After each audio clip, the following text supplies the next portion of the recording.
Niteka n'umunezero ntangere vyo gusubira kubana namwe banywanyi bacu mubana natwe makuru n'ibiganiro vya misi yose tubandanya gushikiriza kuri no mbonesha kure yacu ari nayo yanyu Muhuza TV. Uyu numwe yatugiye kubagezako amakuru biriko biravugwa bigezwe ko muri kano kanya ngaha mu gihugu c'u Burundi. Akaba ari amakuru tuza kugaruka ahanini ko yariko aravugwa mu gisata ca politike ndetse namwe mu makuru bivugwa yuko yoba yakuwe muri bamwe mu bakozi iperereza ngaha mu gihugu c'u Burundi. Urwego rurongowe na General Ildefonse Habarurema. Ni mu gihe bamwe bariko baravuga ko iperereza rikwiye kwitondera neza ikibazo c'abafatwa bagirizwa ko banditse ubutumwa butabereye kuri WhatsApp. Kandi none ikindi kibazo gihanze iperereza kuri ubu akaba ari ikibazo cyo kuraba ingene uwahoze ari umushikiranganje wa mbere General Bunyoni agenda kominika na bamwe mu ndongozi yasize mu mabanga ndetse nabo bakoranira vya hafi cyane bari mu mabanga ahambaye mu nzego z'igihugu, yoba urwego rw'iperereza, urwego rw'igisoda ndetse no mu rwego rukuru rw'inaribonye mu magambwe CNDD FDD, kuko mu rwego muri conseil de sage ariho havugirwa nyinshi myanzuro iba igiye gufatirwa ibihangange ndetse n'abandi baba barashizwe mu mabanga n'uyu mugambwe CNDD FDD. Kimwe mu bivugwa cyane ngo nuko hanze y'ibohero Bunyoni yo bafiteyo abahinga bakomeye cyane mu birabana n'itumatumanako, mu gihe vyatangajwe ko hari hafashwe telefoni ziwe zibiri, imwe igafatirwa mu ravabo iyindi nayo igaca ifa, akandi nako kagasangwa mu itoroshi ritoyi ndetse bagasanga na carte SIM mu buroso bw'ibirato. Biravuga yuko izo telefone zose yoba iyi Android yafatiwe muri ngoti wa ravabo ndetse n'ibindi bikoresho vy'itumatumanako vyose iperereza ryoba ryarajanye atacu ryigeze rishikako. Akaba ari naco kintu ca mbere kiriko kiratuma umukuru w'igihugu ry'umutima amenya akavuga ko iperereza rigomba gukora iyo bwabaga kose kugira ngo barabe ivyo ubutumwa Bunyoni yagendaga ahanahana n'izindi ndongozi. Nako kandi ukurondera aba bose bakorana na Bunyoni bakoranira nawe vya hafi bica bitera vyongereza umurego. Ni mu gihe umukuru w'igihugu bwe yitanga itegeko mu rwego rw'iperereza ko bagomba gukora vyimbitse cyane kugira ngo barabe ivy'ubwo butumwa ndetse n'ivyo Bunyoni aba ariko arapanga yibereye mu ibohero rikuru rya Gitega. Ni mu gihe kandi aba bahinga ba Bunyoni bivugwa yuko bagiye barafuta ubutumwa bwose Bunyoni yagiye arandikirana na zimwe mu ndongozi. Telefoni ziwe bazijanye mu iperereza no bagafata abahinga babo bizeye cyane ku kibazo mu kubirabana na technique ndetse na telecommunication, ariko bose bikanka bakabura ico Bunyoni yagoma akoresha izo telefone. Nkuko vyumvikana umuntu yamye afise telefone ndetse akanayinyegeza, biba bigaragara ko hari ubutumwa ndetse n'ama application yagiye arakoresha cyane muri iyo telefone. Urugero harimwo nka WhatsApp, ibirabana no guhamagara ndetse no kwitaba message ndetse n'ibindi. Igitangaje rero n'ingene iperereza ryafashe izi telefoni za Bunyoni ndetse n'iyi carte SIM baja kuraba ibiriko bagasanga atakintu na kimwe kirimwo. Ivyo basanze application basanze muri telefoni za zindi n'ubundi zisanzwe zizanana ni telefoni, mu gihe kuri carte SIM ho babuze umuntu numwe Bunyoni yajaga ayaga nawe ndetse kandi bakanabura ubutumwa Bunyoni yajaga arahanahana n'abantu bamwe bari hanze y'ibohero. President Evariste Ndayishimiye uruhigi yahise ruhindura, avuga ko ivyo kuraba biri muri izo telefone niba bibuze bagomba kurondera abo bose bivugwa ko bari begereye cyane uyu yahoze ari umushikiranganje wa mbere Bunyoni.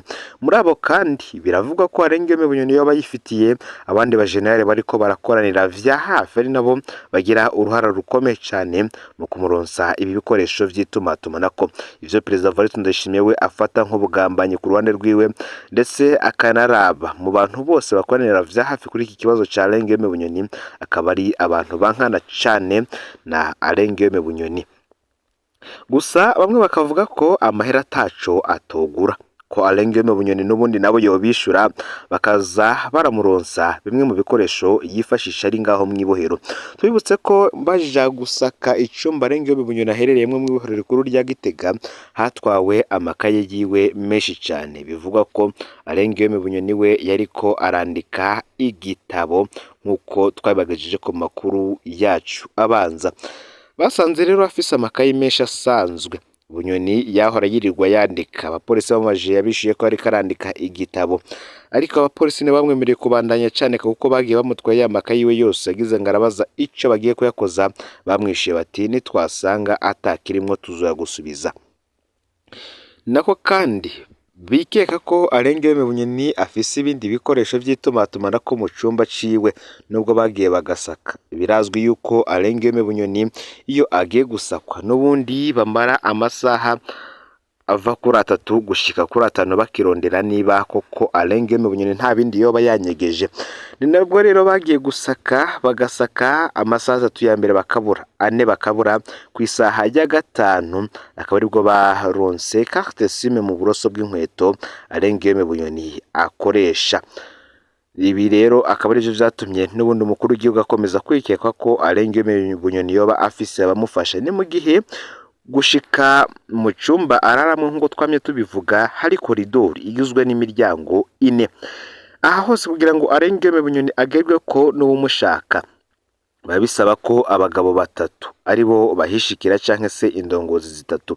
Abo hakaba harimwo umukuru w'ibohero rikuru rya Gitega, urongoye iperereza mu ntara ya Gitega ndetse n'utwara igipolisi mu ntara ya Gitega. Aba bose rero badahari n'unaho Alengeme Bunyoni apfungiwe ntiho kugururwa. Nimbwiye kandi nkuko nababwiye kubirabana n'ivyo mu iperereza. Pacifique NININAHAZWE avuga ko kwigenekerezo ya 12 ntwarante y'umwaka wa 2024 yakiriye kuri WhatsApp ubutumwa bw'umuririmbyi azwi w'umurundi akaba n'umumenyesha makuru. Ico gihe yavuga ko apfungiwe mu gasho ka komine Rohero. Yavuga ko yapfungishijwe n'umukenyezi w'umwe mu banyepolitike bazwi, amwagiriza ko yanyoye na bagenzi we inzoga z'imiliyoni 2 hanyuma ntiyishura. Uko ngo yarungika audio niko Pacifique NININAHAZWE yaguma yongereza ibintu murantunge. Nguko yarungika audio niko yaguma yongereza ibintu bimuheraniye amamiliyoni menshi y'amafaranga mu Burundi. Ahandi akavuga sponsor y'amamiliyoni yarahejeje gusinyirwa n'umukuru wa BRB. Haraho kandi yavuga imigenderanire idasanzwe afitaniye na Reverend Ndikuriyo arongoye CNDD-FDD, abashikiranganje batandukanye n'abandi bategetsi. Yasaba ko ngo atabarizwa bakavuga ingene apfunzwe ku karenganyo. Ahandi akavuga ko kandi naho batomutabariza ataco vyo bitwaye kubera yo camagara Reverend Ndikuriyo akaza ko mwikurirayo. Akaba yavuga ko telefone yahawe n'umupolisi acunze agasho kandi ko batosubira kuyimuronderera ko. Ico gihe ngo Pacifique NININAHAZWE yarakebwe kumva ko umenga ibintu avuga harimwo ibitaroranye. Ivyo yavuga vyose vyaba vyerekeranye ko afise amafaranga menshi naho atashoboye kuriha imiliyoni 2. Bikerekana ko kandi akora n'abantu bakomeye cyane. Pacifique NININAHAZWE uti narihojeje ivyo kumutabariza kugira ndabe neza ivyo ari vyo. Nibwo bukeye kwigenekerezo ya 13 uku kwezi kwa ntwarante mwaka wa 2024 uyo muririmbyi ngo arasubira aronderera Pacifique akoresheje indi telefone amubaza impamvu ataratanga inkuru yiwe, acamubwira ko yibaza ko akiri karatohoza. Ahandi naho akavuga ko amwizeye mugabo atamwizeye 100%. Umutwe w'iyi nkuru Pacifique yagize ati iperereza rirakwiye kwitondera neza ikibazo c'abafatwa bagirizwa ko banditse ubutumwa butabereye kuri WhatsApp. Ati Pacifique niho yaca akora audio avuga ati jewe sinahora uwo muntu nibwo yaca akora audio avuga ati jewe sinahora nkunda politike ariko ndashoboye kuyikora. Nashaka ndakubwira ikintu kimwe, ntimuze gutangara mwumvise igihugu cafashwe kudeta yabaye. Ndafise ikintu ukuntu ngomba ndabigenze. Ngomba ngende kuri RTNB nibande kure ngaha ni henshi noca na hizo plans zose nozi kubwira ndazi ko atobora nimwe iza gucamwo. Ndashobora gutera kudeta ndi muri BRB, ndashobora gutera kudeta ndi muri Ntare House, ndashobora gutera kudeta ndi muri Etat Major, ndashobora gutera kudeta ndi kumwe na Reverend Ndikuriyo, ndashobora gutera kudeta ndi kumwe na Ndayishimiye. Ntidutere kudeta ariko tugakura prime nandi kuri yo. Ivyo bintu yabivuga nk'umuntu afise ubwenge, ariko Pacifique Ninahazwe avuga ko yavyumvirije yaciye yibwira ko yagize ikibazo mu mutwe. Ivyo bintu rero iyo bihabwa ubutagira gushishoza na guke kumbure yaca biha iperereza ati nimucunge neza naka ari kumwe n'abantu bagira bakore kudeta, kumbure iperereza riba ryaramutwaye rimunyuruje, kumbure inkoni ziba zimurembeje, kumbure ubu aba apfunzwe akurikiranwa ku vyaha vy'agacamutwe. Amajwi yiwe Pacifique Ninahazwe ngo aracafise ariko ntiyari yashira ahabona. Nimugihe kandi mu ndwi iheze naho ko ibi birabana n'ibi vyose bivugwa, Pacifique Ninahazwe yashikirije inkuru irabana n'ivya muganga Patrick bitanga umutwenzi. Gusa imbere ko tubageza ko ivyiyi reka tubabwire ko uyu yari yatanguye guha Pacifique aya makuru bivuga yuko yo barajanywe mu kigo c'abita ko mu bitaro benshi bita kwa Regente, abamujanye bakaba baragize neza. Nako kandi Pacifique Ninahazwe yatanze amakuru yifatwa bunyuruzwe rya muganga Patrick bitanga umutwenzi azira amajambo atabere yanditse amasaha yitereye muri groupe WhatsApp urikemwe abaganga b'abarundi. Mu mpera y'indwi yarajanywe akanya gato muri parikaca asubizwa mu iperereza.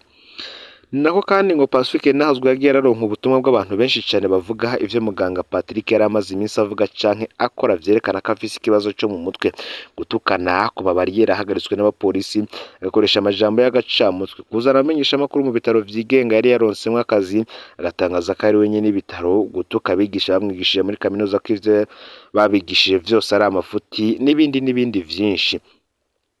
Ngo Pacifique yarabonye akaryo ko kuvugana nabi bemeza ko ari ku miti, ko yakurikiranwa n'umuganga kurikira hospital. Bano bantu bagwaye izi ngwara usanga umengo barakomeye, uriko urabavugisha wumva ivyiyumviro bitonze neza, ariko wumvirije neza uratangura kumva ko hari ikitagenda neza. Ikibanza cabo si mwiperereza ahubwo nukubanyarukana kwa muganga. Mu magroupe WhatsApp kandi abantu barakaza amashavu bakaregana mu iperereza. Hari n'abantu baronka ubutumwa busanzwe bakihutira kubutanga mu iperereza kubera bumvise burimo amajambo y'agacamutwe.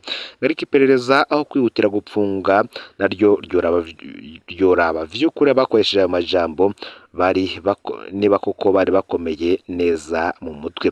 Ubu ni ubutumwa bageneye kandi General Major Defonse Abaruremarongo iperereza ry'igihugu ati gufata inkozi z'ikibi vy'ukuri ntawo birwanya, ariko gufunga abantu bagwaye aho kubavuza ntateka biha urwego rw'iperereza.